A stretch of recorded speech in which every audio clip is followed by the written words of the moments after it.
แล้วไม่กุ้งให้นะไม่กุ้งเมาแล้วเราไปใส่กันเนาะ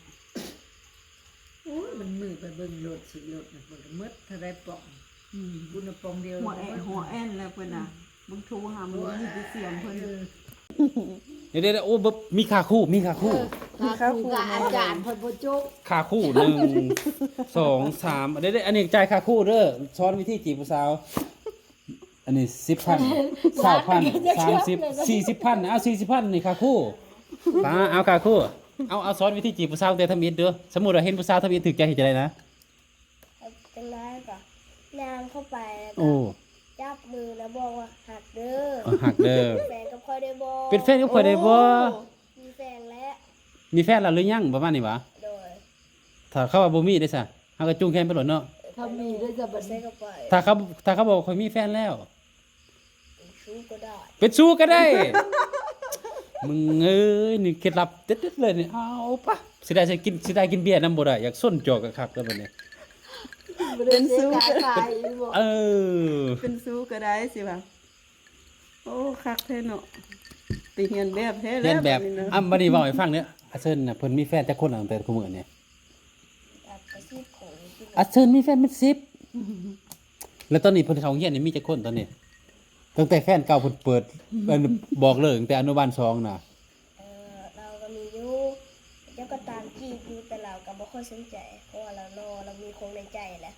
คนละเบื่อไอ้พวกคนหล่อนี่แฟนหลายจนเขาตามจีบแล้วเพิ่นบ่สนใจแล้วบักหลาบ่มีผู้สาวมาจีบวะ ผู้บอกเลิกเป็นเพิ่นเด้เนาะไอ้ ฮะ ส ล่ะ ร้างเนาะ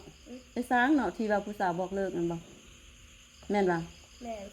ลูกตอนอยู่อนุบาลนั่นบ่ โดย จอยพูดผู้ชายก็บอกเลิก โจจอยมื้อหน้าน่ะจะกินหลายๆมื้อหน้าจะกินข้าวอาเซินกินจานหนึงจะฟาด2จานนั่นเด้อ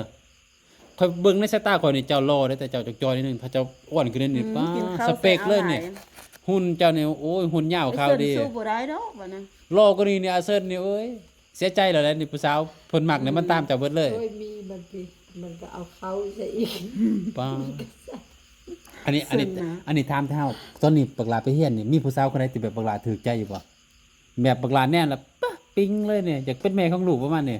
ปิ้งจักกังมั่งเนาะ ฮะมี อยู่ มีอยู่ แหละเนาะ ซื้อจะได้ถามซื้อได้ซื้อจังได เขาไม่ได้เฮา ยังบ่ทันได้ถามซื้อ เขาเห็นเรากันในงานก็ไปบุ้งเป็นผู้ชาย ป้ามื้อหน้าบักหลาก็เฮ็ดสูตรนี่ติไปข่อยฮักจะเด้อกระจุงแขนอย่างนี้เลย ไปบ่อนเงียบๆบ่มีผู้ใดเห็นรับหูรับตาเลยบักหลาก็จูบโลด ไปล้างหอกไปล้างเหนียงคนแล้ว เว้ยโหดเด้อเด้ เวลาโรงเรียน ไปโรงเรียนเอาไปโรงเรียนเป็นหยังไปเบิ่งควายขี่ไก่ควายขี่งัวพุ่นวะ ว่าเบิ่งบรรยากาศเท่านั้นดีนะ ไปจัดโลด โอ้ไปเบิ่งบรรยากาศ เบิ่งบรรยากาศถ้าบ่มีคนเห็นแล้วก็จัดแม่นวะ เอาลูกเล็ก เอาโลดแล้วเอาตบมือ อีนี่เฮียนสู้ได้บ่ ป้า มือให้จำ อันนี้ถามอีนี่บักสูตรนี่บ่มีผู้ใดสอนบักหลาวะ แม่นว่าเช้านี้ว่าเฮียนให้ พอขี่ในสมอง คิดในสมองอนุบาล2ผู้สาว2แล้ว ดู ข่อยน่ะอายุ14ปีจังฮู้จักเรื่องความรัก17ปีจังมีแฟนบักหลานี่มึงเอ้ยตั้งแต่อนุบาล2นี่แฟน2แฟน3เนี่ย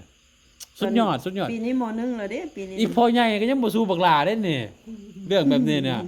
เห็นแม่กูมีแฟนเขาก็นึกขึ้นในสมองเลย ว่า ไปย่างไปหาคนเที่ยวมา นี่ ถึงแค่ก็แค่ซื้อเลย เอาบักหลาบ่ได้สวดคาถาบ่นะโมลักกุธัมโมลักกุสังโฆลักกุบ่มีติ บ่ท่าใส่ บ่ต้องใช้ บ่ทันใส่แล้ว ใส่ความสามารถล้วน เออ ๆโหดเกินหลายเลยตายแม่มิวจากประเทศบัดเนี่ยเราสิบ่ได้เลี้ยงร้านว่าเดือนหน้าเนี่ย บ่ฮู้แล้ว สูตรนี้จะเป็นสูตรของสาวนิวสัด เจ้าก็โหดโพดข่อยก็ย่อมก็ย่อม กับปลาลิบๆบ่ ๆเดี๋ยว ข่อยย่อมเจ้าโหดเกิน